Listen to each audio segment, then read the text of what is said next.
जगह जगह लोगों के साथ नाइंसाफी कर रहे हैं। मैं आपको बता देना चाहता हूं, ऐसी गुंडागर्दी जिंदा रहूंगा तब तक करता रहूंगा। यदि मजलूमों के लिए, गरीबों के लिए लड़ना गुंडागर्दी है, नाइंसाफी के खिलाफ आवाज बुलंद करना गुंडागर्दी है, तो जब तक मेरा दिल धड़केगा ये राजेंद्र गुंडागर्दी गुंडागर्दी करता रहेगा। आप लोग इतने यकजा हुए हैं, जमा हुए हैं, तो आप लोग शांति का लोगों का ये प्रोग्राम है, आज शानदार प्रोग्राम है, इसमें मोहब्बत और प्यार से, और आप लोग शांति बनाए रखिए, शांति का परिचय दीजिएगा, क्योंकि ये संदेश अच्छा से सभी आज के महफिल में मंच पर सभी हजरात और सभी नौजवान साथियों, झुंझुनू जिले की इस पाक सरजमी के ऊपर सभी मेरे पिता तुल्य बुजुर्गों, मोतियों से मिलेंगे हमारे प्यारे बच्चों, मेरे से पहले आपके भाई लियाकत जी ने, भाई सलीम ने, हमारे इमाम साहब ने, इब्राहिम जी ने लगभग 1 घंटे से ज्यादा स्पीच हो गया होगा, और मैं ज्यादा स्पीच नहीं दे रहा। मेरे से पहले सारे लोगों ने बहुत सी बातें बता दी, उन बातों को मैं नहीं दोहराना चाहता, लेकिन आपको एक बात बताना चाह रहा हूं। जो हमारे धार्मिक हमारे इमाम हैं, हमारे मुल्ला हैं, मौलवी हैं, हमारे हाजी हैं, इनके बारे में जो जैसी बातें विपक्ष के लोग कर रहे हैं, मैं आपको बता रहा हूं, लोकतंत्र में सबको अपनी बात रखने का अधिकार है, और इसके अंदर आप किसी को रोक नहीं सकते। रहा सवाल गुंडागर्दी की बातों का, तो इस गुंडे को अशोक गहलोत ने 2 बार मुख्यमंत्री क्यों बनाया, मंत्री क्यों बनाया 2 बार? जब हमने 6-6 MLA इनको दिए, हमारे सामने रास्ता था, हम भाजपा की सरकार बना सकते थे, लेकिन जिस तरह की सांप्रदायिक सोच, भाई को भाई से लड़ाना, मैंने जिंदगी के अंदर भाजपा जैसी सांप्रदायिक पार्टी के साथ कभी संबंध नहीं रखे, जब तक जिंदा रहूंगा नहीं रखूंगा। आपको बताना चाह रहा हूं, कांग्रेस पार्टी से चुनाव जीतकर MLA बन के मानेसर जब हमारे विजेंद्र जी ओला गए थे, नरेंद्र मोदी की गोद में बैठ गए थे, क्या ये गुंडागर्दी नहीं है? राजस्थान के मुख्यमंत्री अशोक गहलोत ने कहा था, ऑन द रिकॉर्ड कह रहा हूं, मीडिया के लोग खड़े हैं, कि इन लोगों ने 15-15 करोड़ रुपए की पहली किस्त ले ली थी। विजेंद्र जी ओला के ऊपर अशोक गहलोत ने 15 करोड़ रुपए नरेंद्र मोदी, अमित शाह से लेके और अपने घर में रखने का आरोप लगाया एक मंत्री के ऊपर। उसके मुख्यमंत्री ने जवाब दीजिए, इसका जवाब दीजिए। रहा सवाल, मैं आपसे पूछना चाह रहा हूं कि यदि ये लोग इस तरह की बात, कि एक तो इन्होंने जो कहा, ये गुंडागर्दी तो मैं जन्म से करता आ रहा हूं, एक नवलगढ़ की बड़ी मस्जिद के ऊपर हर धुलंडी पर उसको नापाक कर दिया जाता था, शराब की थैलियां उसके ऊपर फेंक दी जाती थी। ये सलीम जिंद्राल बेटा 5 बार का पार्षद, इसने मुझे कहा था, गुडा तुम्हारे तो आज त्योहार है, लेकिन हमारे घरों में चूल्हे नहीं जलते, हमारे घरों के अंदर रोज, और पुलिस ने CRPF के जवान हमारे स्टेनगन AK-47 लेके हमारे घरों की छत पर चढ़ जाते हैं, हमारे घरों में चूल्हे नहीं जलते। मैंने ये गुंडागर्दी की कि मैंने पिछले 20 साल से एक भी गंदगी का छिट्टा धुलंडी के दिन मस्जिद पर नहीं गिरने दिया, नहीं गिरने दिया। ये माहिर बेटा, हमारे एक लड़का इधर पार्षद है, ये माहिर खान बेटा, भाजपा के लोगों ने बीजेपी के राज में इनके घरों पर हमले करवाए थे, हिंदू मुसलमान का फसाद करा दिया था। और ये राजेंद्र गुड्डा एक गुंडागर्दी कर रहा था कि चट्टान की तरह जाके वो भीड़ के बीच में खड़ा हो गया था। किसी माई के लाल की हिम्मत है तो एक आदमी के हाथ लगा के बता दो क्या किया मैंने। मैं बताना चाह रहा हूं विजेंद्र जी ओला, आप क्या कर रहे हो। मैंने तो कहा था कि मैं यदि कांग्रेस का टिकट मुसलमान को दे दोगे तो मैं चुनाव नहीं लड़ूंगा। मैंने तो कहा था, ईमानदारी से कह रहा हूं मैं चुनाव नहीं लड़ता। ये टिकट दे देता, तीसरे नंबर पर गई, इनकी हालत खराब हो रही है, चुनाव नहीं बच रहा, चुनाव इनके हाथ से निकल गया, बच गया क्या चुनाव। ये अपनी बात नहीं रख सकते थे क्या, नहीं दिख रहा था क्या। मैं आपको बताना चाह रहा हूं, तो ये कह रहे राजेंद्र गुड्डा 6 महीने बाद में, आपको बता रहा हूं जब तक मेरा दिल धड़केगा, जब तक मेरे बदन में सांस रहेगी, ईद की मुबारकबाद करने के लिए इसी ईदगाह में आऊंगा हर बार।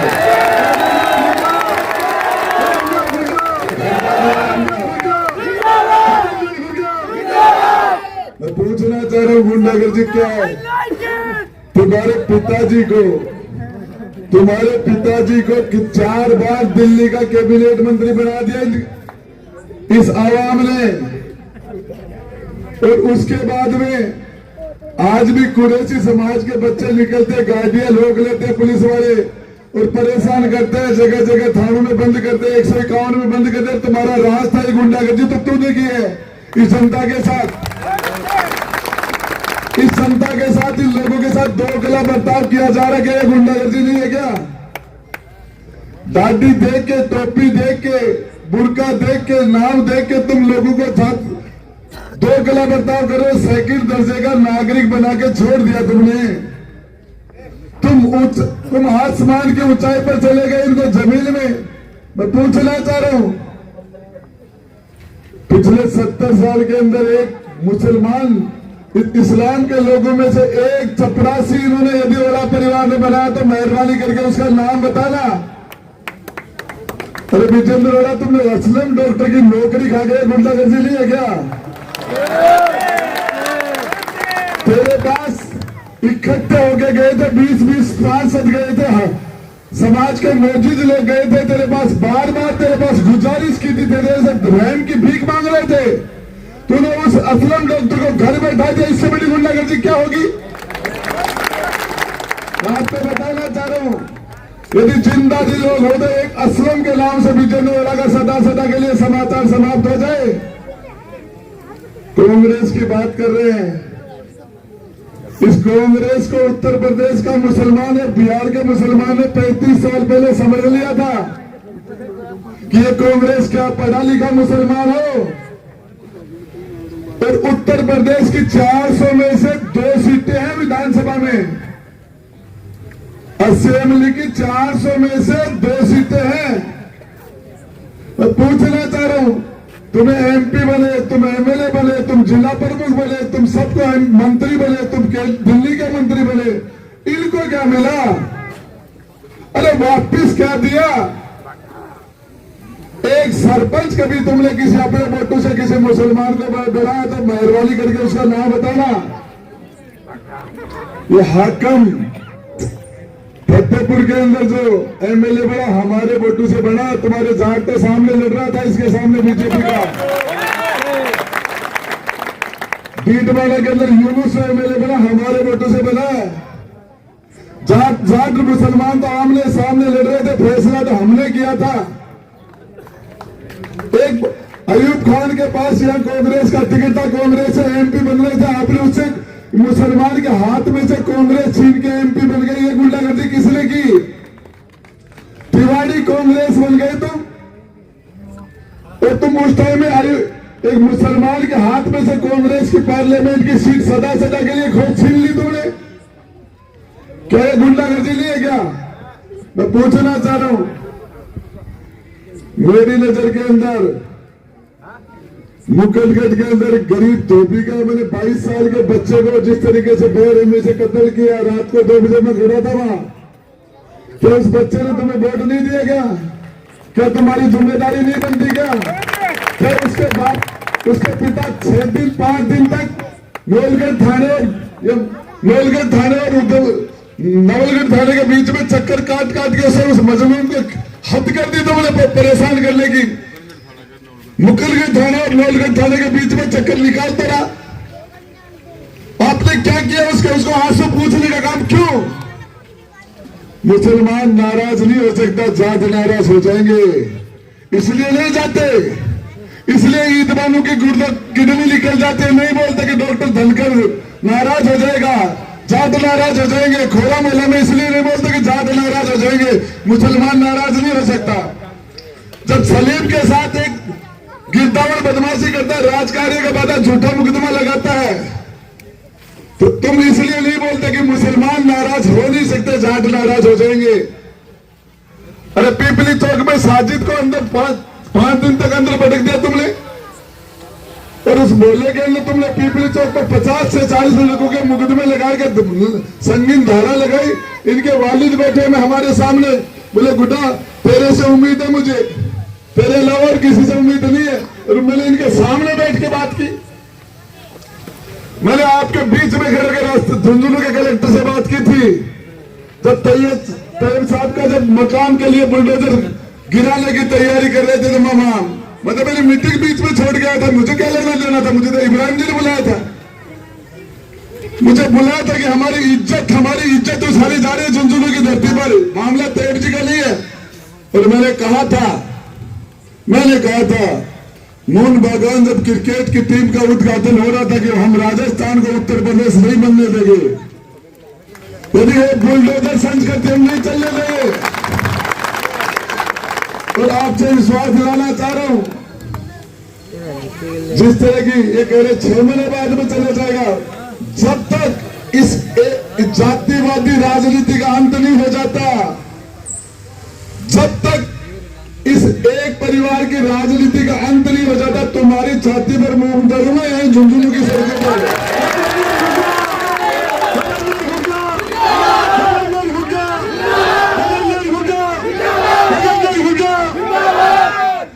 मैं आपसे पूछना चाह रहा हूं, झुंझुनू विधानसभा में मुसलमान और जाटों की संख्या लगभग बराबर है। अरे तुम्हें ताकत देते तो तुम वोट लेने वाले बन जाते, वोट देने वाले थोड़ी, इसलिए जानबूझ के तुम्हें कमजोर रखा। आप लोगों को कमजोर थे नहीं, आपको कमजोर किया गया है, और सिर्फ इसलिए किया गया है कि यदि इनमें ताकत आ जाएगी तो हम लोग MP MLA कैसे बनेंगे, मंत्री कैसे बनेंगे, मुख्यमंत्री कैसे, पहले देखते हैं आपके वोटों से। मैं पूछना चाह रहा हूं इनसे, किस तरह की राजनीति की आप लोगों ने? गरीब लोगों को, मजलूमों के साथ एक हजार, जब शहर के अंदर से निकलते हैं, जब बिजली के तारों का जाल देखते हैं, दिमाग खराब हो जाता। क्या बना रखा है? अरे आपने ऐसा कोई सगा ली जिसको आपने ठगा ली? ये झुंझुनू शहर उर्दू जैसे सब्जेक्ट, मच्छर जैसे काम के लिए ये मुसलमान 20 साल से तेरे सामने खड़ा है, तो क्या कर रहा है? 20 साल से उर्दू सब्जेक्ट मांग रहा है, मच्छर जैसा काम है, मच्छर जैसा। 3 बच्चे हैं गुड़ा के अंदर, 3 बच्चों के लिए उर्दू का सब्जेक्ट लगा दिया, 3 बच्चों के लिए गुड़ा में 1000 बच्चे मांगते। यूपी खान के कलेक्टर हम लेके आए थे, उदयपुरवादी का 4000 4500 मुसलमान मुझे वोट डालते हैं, 6000 वोट तो सारे पड़ते हैं। तो 4000 वोट में राजेंद्र गुटा ने 4000 वोट में यूटी खान को कलेक्टर बैठा था, और 40 से 50,000 वोट लेने वाले विजेंद्र अरोड़ा ने उसको यहां से निकाला था कि यदि झुंझुनू का मुसलमान कलेक्ट्रेट के अंदर कलेक्टर के पास सीधा जाने लग जाएगा तो हमें कौन पूछेगा? इस बात से एक नहीं 1000 एग्जाम्पल है। मैं आपको बताना चाह रहा हूं, एक गलती की सजा सदा के लिए इलाज कर देते हैं। जिस कांग्रेस की बात करते हो, इस कांग्रेस ने RSS के शेर को, RSS के पेड़ को, जो झेर का पेड़ RSS, इसको 60 साल तक इस पेड़ को सींचने का काम किसने किया? इसमें खाद और पानी किसने दिया? इसको बड़ा बरगद किसने बनाया? जब महात्मा गांधी को जातूराम गोडसे ने गोली मार दी थी तो उसी दिन आरएसएस और बैन हो गया था। इसको वापिस इसको खुली हवा में क्यों छोड़ा? पूरे हिंदुस्तान को दूषित करने का काम तो कांग्रेस ने किया। मैं आपसे पूछना चाह रहा हूं, आपसे जानकारी भी चाह रहा हूं, 60 साल तक इस देश के अंदर कांग्रेस का राज रहा है। 60 साल तक 3 बार प्रधानमंत्री जवाहरलाल नेहरू रहे। 17 साल हिंदुस्तान की प्रधानमंत्री श्रीमती इंदिरा गांधी रही। लाल बहादुर शास्त्री प्रधानमंत्री रहे। गुलजारी लाल नंदा प्रधानमंत्री रहे। 10 साल तक प्रधानमंत्री मनमोहन सिंह रहे। राजीव गांधी 5 साल प्रधानमंत्री रहे। नरसिम्हा राव 5 साल प्रधानमंत्री रहे। मैं पूछना चाह रहा हूं, जब 70 कमेटी चीख के कही कि हिंदुस्तान में सबसे ज्यादा दयनीय स्थिति मुसलमान की है, तो आपके पास राज था, इसको आपने ठीक क्यों नहीं किया? मैं पूछना चाह रहा हूं, ये तो अरब कंट्री में जाके अपने बच्चों का लालन पालन करते हैं, आगे आपने सारे रास्ते बंद हो रहा, परिवार ने किया। अरे राजेंद्र भामू अरबपति बन गया, ठेकेदार बन गए। मोहन सिंह सोलना अरबपति बन गया, दुनिया भर के लोग बन गए। एक आधा इनमें भी बना देता, एक आधा तो बनाता, हजारों लोग बन पाए तूने, एक आधा तो अरे एहसान मान। इन लोगों ने इस लेवल तक तुम्हें बर्दाश्त किया। ये 70 दिन बर्दाश्त करने के लायक नहीं थे, आपने इनको 70 साल बर्दाश्त किया। हुकूमत करने के लिए नहीं, आपकी खिदमत करने के लिए आया हूं। आप ये जो आपके साथ नाइंसाफी होती है, दोगला बर्ताव होता है, इस ईदगाह की सरजमी पे खड़े होकर आपसे वादा करता हूं, 13 तारीख को आप फैसला कर दोगे, 23 तारीख को फैसला बाहर आ जाएगा।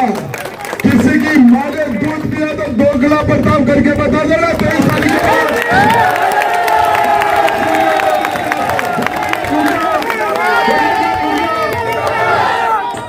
राजस्थान को उत्तर प्रदेश नहीं बनने देंगे। अरे ये भाजपा के लोग, अरे 4थी बार सरकार है दिल्ली में भाजपा की, 5वीं बार राजस्थान में बीजेपी की सरकार है। आज भी हिंदू मुसलमान, हिंदुस्तान पाकिस्तान, मंदिर मस्जिद, अरे रोजगार के नाम से वोट मांगो,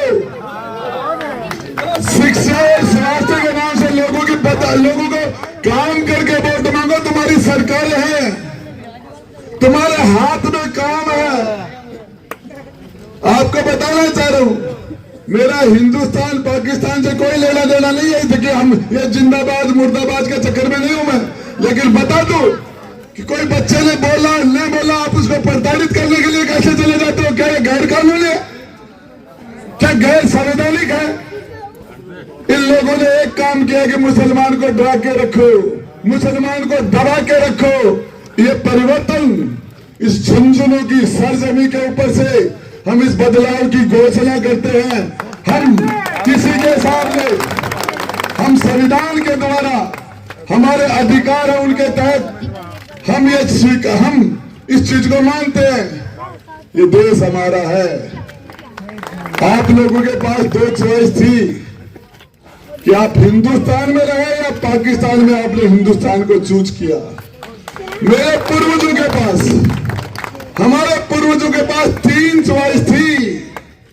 विजेंद्र वाला के पास कोई चॉइस नहीं थी, सीसराम वाला के पास कोई चॉइस नहीं थी। हमारे पूर्वजों के पास 3 चॉइस थी कि हम हमारी रियासत को पाकिस्तान के साथ मिलाएं, या हमारी रियासत को हिंदुस्तान के साथ रखें, या नेपाल की तरह हमारी रियासत को स्वतंत्र रखे। हमने हमारे पास घोड़े थे, हाथी थे, सेना थी, गढ़ थे, महल थे, लेकिन हम सबको छोड़ के आम आदमी बन गए थे। इस देश के लिए, इस लोकतंत्र के लिए, आम जनता के लिए, इस देश को अखंड रखने के लिए हमारे पूर्वजों ने कुर्बानी दी है। तो इसलिए कुर्बानी नहीं दी कि सीसराम वोरा का बेटा विजेंद्र वोरा राजा बन जाएगा, उसका बेटा अमित वोरा अरे ये परिवारवाद चलाना था तो हमारे परिवारों का राज तो पहले होता, हम क्यों रियासत विलीन करते? हम हमारी रियासत रख लेते। जयपुर एक अलग देश होता, जोधपुर एक अलग कंट्री होती, बीकानेर। मैं बताना चाह रहा हूं, सबसे पहले सरदार पटेल ने एकीकरण करा दिया। कायगा एकीकरण इंटरनेशनल एग्रीमेंट था, इंटरनेशनल, जिसमें हमारे 3 रास्ते खुले थे। हमने ये सोच के रियासतें विलीन थी कि जनता को आप इस तरीके से चेलासी में एक बच्चे को मार के लटका दिया 40 फुट ऊंचा, कोई कुछ नहीं कर रहा। जगह जगह लोगों के साथ नाइंसाफी कर रहे हैं। मैं आपको बता देना चाहता हूं, ऐसी गुंडागर्दी जिंदा रहूंगा तब तक करता रहूंगा। यदि मजलूमों के लिए, गरीबों के लिए लड़ना गुंडागर्दी है, नाइंसाफी के खिलाफ आवाज बुलंद करना गुंडागर्दी है, तो जब तक मेरा दिल धड़केगा ये राजेंद्र गुड्डा ये गुंडागर्दी करता रहेगा।